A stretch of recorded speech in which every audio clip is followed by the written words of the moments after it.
thing, or I wouldn't have given it up, cancer or no cancer, but I... To millions, he was the definition of American grit.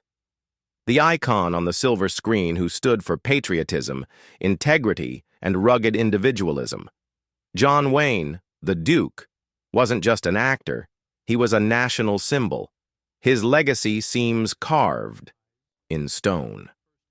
But the person who knew him best in his final years, his trusted secretary, saw a different man, one torn apart by secrets the public was never meant to see.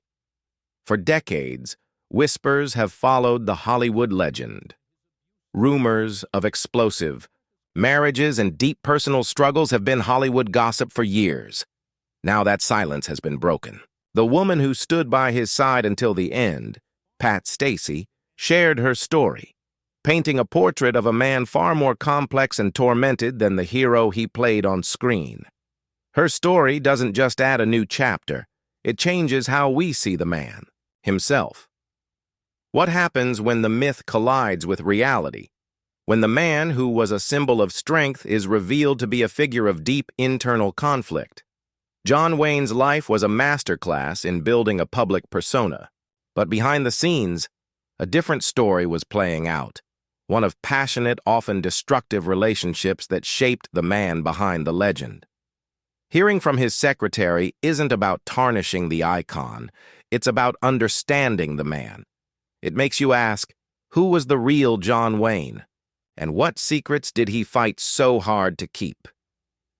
Join us as we explore the private life of a Hollywood giant, guided by the accounts of the woman who saw it all. Before we get into John Wayne's messy private world, you have to understand the sheer scale of his public one. Born Marion Morrison, the man who became John Wayne didn't just star in movies, he defined a genre. From his breakout role in John Ford's 1939 classic, Stagecoach, Wayne built a persona as vast and enduring as Monument Valley itself. He was the ultimate hero, tough, honorable, and straight-shooting, a man of few words and decisive action. The characters he played all shared an unshakable moral compass. This wasn't just acting, it was the creation of an American ideal. People didn't just watch a John Wayne movie, they went to see the Duke. They trusted him, they believed in the values he represented, and they thought they knew the man himself. His career spanned 5 decades and more than 170 films. He became a force in Hollywood, a vocal conservative whose political beliefs were as much a part of his identity as his signature walk and drawl. He was, in many ways, the American dream personified, a boy from Iowa who became Hollywood royalty. This powerful, carefully managed image was the foundation of his stardom. Studios sold him as the ideal American male, and the public bought it. He was a family man, a patriot, a pillar of traditional values. This image was fiercely protected by the studios and by Wayne himself. He knew his appeal was rooted in this perception of authenticity. To be anything less would be to shatter the illusion. But behind the facade, Marion Morrison was living a life that was far from simple. While the world saw the hero, those closest to him saw a man grappling with fame, whose personal relationships were as dramatic as any of his movies. The whispers of affairs and marital problems were always there, but they were mostly dismissed as gossip, unable to dent the armor of his public image. It would take decades and the story of his most trusted confidant to finally shine a light on his private struggles, revealing a man far more human and flawed than the myth. John Wayne's complicated love life began long before he was a global superstar. His first wife, Josephine Alicia Science, wasn't from Hollywood. She was the daughter of a prominent Panamanian diplomat. They met at a beach party when he was still a college kid named Marion Morrison. It was a classic case of opposites attracting. He was an aspiring actor from a humble background, and she was a polished socialite from a devout Catholic family. Their relationship hit roadblocks right away, especially over religion. But after a long courtship, they married on June 24, 1933. In the early years, things seemed normal. They had 4 children, and Wayne worked relentlessly in B-movie westerns to build his career. But the marriage started to crack as Wayne's star began to rise. His work ethic was legendary. He lived for his job, spending long stretches away from home on location. When he was home, he was surrounded by his Hollywood friends, a circle that Josephine had little interest in. Friends said they lived in separate worlds. The main issue, the one that would finally destroy their marriage, was Wayne's infidelity. As his fame grew, so did the temptations. Rumors started linking him to glamorous leading ladies. The most significant of these early affairs, according to multiple biographers, was with the captivating actress Marlene Dietrich. They starred together in the 1940 film 7 Sinners, and their affair was reportedly an open secret that lasted for 3 years.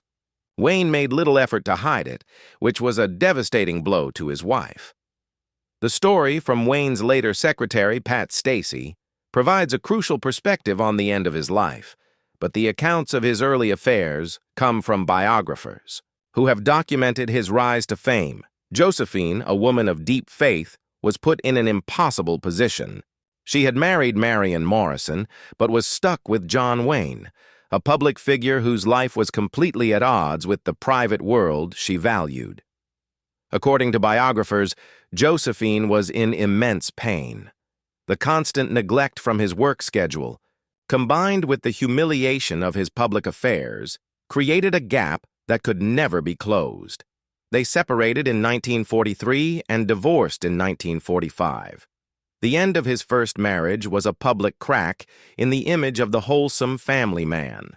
It was the first, but certainly not the last, time the conflict between John Wayne the icon and John Wayne the man would spill out into the open.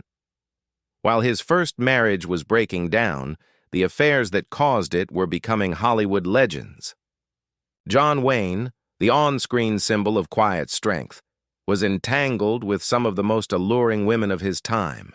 These weren't just flings, they were intense relationships that ran parallel to his married life. The most famous was his affair with Marlene Dietrich. When they met on the set of 7 Sinners in 1940, the chemistry was undeniable. Dietrich was a global star who was everything Josephine Sayence was not. She was a fellow Hollywood insider who understood the pressures of fame. Many biographers believe she was the one who pursued him. Their relationship lasted for 3 years and was a poorly kept secret. He was clearly infatuated, but he was unwilling to leave his family for her. The affair eventually cooled, but it solidified a pattern of infidelity that would follow him for years and was cited as a key reason for his divorce. But Dietrich wasn't the only one. According to several Wayne biographies, he also had a long-running, clandestine relationship with actress Merle Oberon. The affair reportedly spanned years, overlapping with the end of his marriage to Josephine. This suggests a man living a deeply compartmentalized life. Oberon was another major star, known for her exotic beauty and a mysterious past. The reported length of their relationship suggests a deep connection that went beyond a simple dalliance. These accounts from Hollywood historians paint a picture of a man who struggled with fidelity. He seemed to crave the stability of a family, but was constantly drawn to independent worldly women who existed outside of that life. These relationships didn't just end his first marriage. They established a narrative that would follow him for the rest of his life. The Duke, America's symbol of straight-shooting honor, was living a life of intricate romantic intrigue, a secret he kept just under the surface. If Wayne's first marriage ended with a quiet heartbreak, his second was a full-blown disaster of jealousy, alcohol, and public fights. After his divorce, Wayne married Esperanza Chata Bauer, a Mexican actress, in 1946. What followed was 7 years of pure chaos, a marriage so volatile it became legendary even by Hollywood standards. As Wayne himself later put it, it was like shaking 2 volatile chemicals in a jar. From day one, the marriage was tense.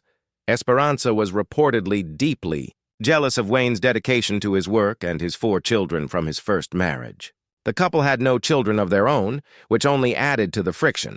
Their life together was marked by explosive, alcohol-fueled fights. Both accused the other of cheating and cruelty. The most infamous incident happened after the wrap party, for the film Angel and the Bad Man. Convinced Wayne was having an affair with his co-star, Gail Russell, a claim both of them denied, Esperanza flew into a drunken rage. When Wayne came home late, she allegedly tried to shoot him as he walked through the door. The confrontation was a shocking look at how toxic their relationship had become. Their divorce in 1953 was a media circus.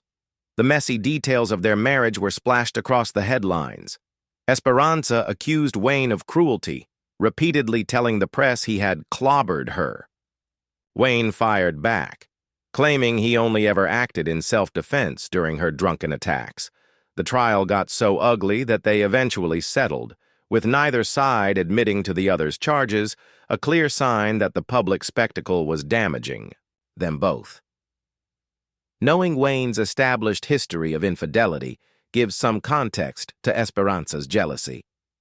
While her reactions were extreme, her suspicions weren't entirely baseless. She was married to a man who was not known for his faithfulness. This chapter of Wayne's life is the clearest evidence of the turmoil brewing beneath his calm, heroic image. The whispers became front-page news, and the private struggles of Marion Morrison became a public embarrassment. These explosive chapters are just the beginning of the story.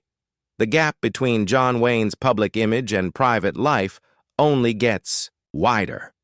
If you're fascinated by the hidden lives of Hollywood legends, make sure you subscribe to our channel and hit the bell icon so you don't miss what's next. After the train wreck of his marriage to Esperanza, John Wayne seemed to be looking for peace. He found it in Pilar Palette, a beautiful Peruvian actress he met in 1952 while scouting locations for The Alamo. He was 21 years older, and both of them were married to other people at the time. A year later, Pilar came to Los Angeles, and they reconnected. They married in Hawaii on November 1, 1954, the same day his divorce from Esperanza was finalized. For Pilar, it was a fairy tale.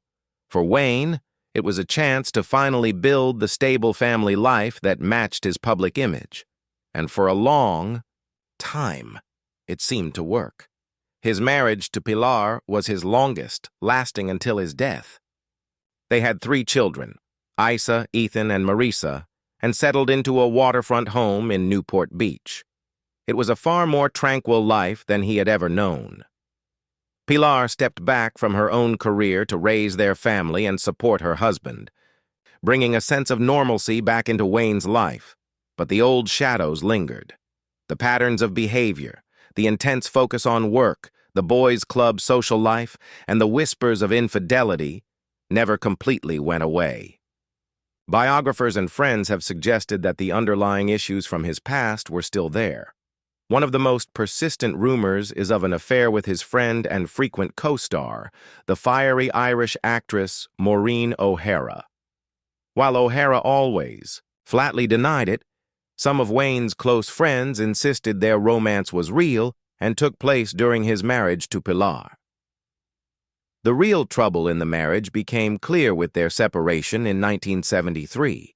They never legally divorced, but Pilar moved out. This quiet separation marked the true end of their romantic partnership and set the stage for the final chapter of his private life, where he would begin a new relationship not with a movie star, but with his secretary.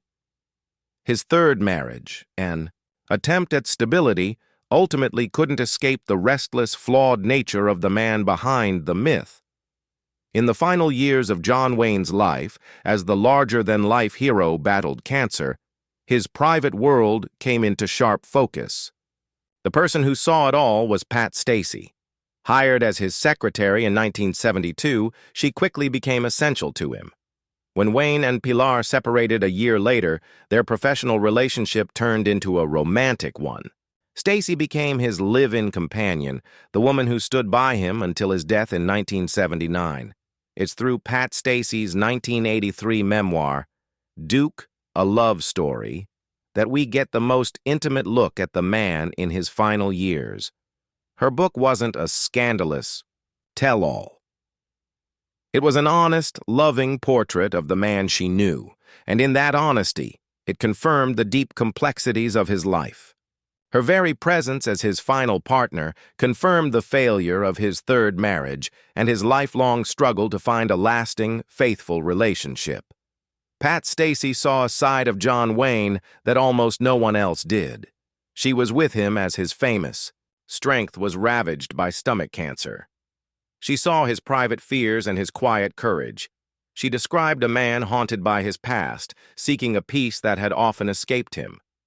In one interview, Stacy recalled Wayne once asking her, "Why doesn't anybody ever write a story and mention the fact that I kiss my little girl good morning when I wake her up to go to school?" It's a small, heartbreaking comment that reveals a man who felt trapped by his own legend. When Wayne passed away, his will, valued at $685 million, caused a stir. As was standard in their legal separation agreement, his estranged wife, Pilar, was not a beneficiary. Instead, Wayne left provisions for his first wife, Josephine, all 7 of his children, and his final companion, Pat Stacy. This was the ultimate confirmation of Stacy's central role in his life. It was a clear statement that the woman who started as his employee had become his chosen partner at the end. Pat's story is the final piece of the puzzle. She was the one who was there, organizing his life, sharing his home, and holding his hand as he faced his own mortality. The life of John Wayne was a grand American story. For decades, he was the symbol of American virtue, strong, silent, and sure. But the rumors of a more complicated private life were always there. The story of his final years with his secretary and companion, Pat Stacy, doesn't tear down the hero. It gives us a picture of a profoundly human one. We see a man torn between the perfect image he created and the messy, passionate desires he lived with.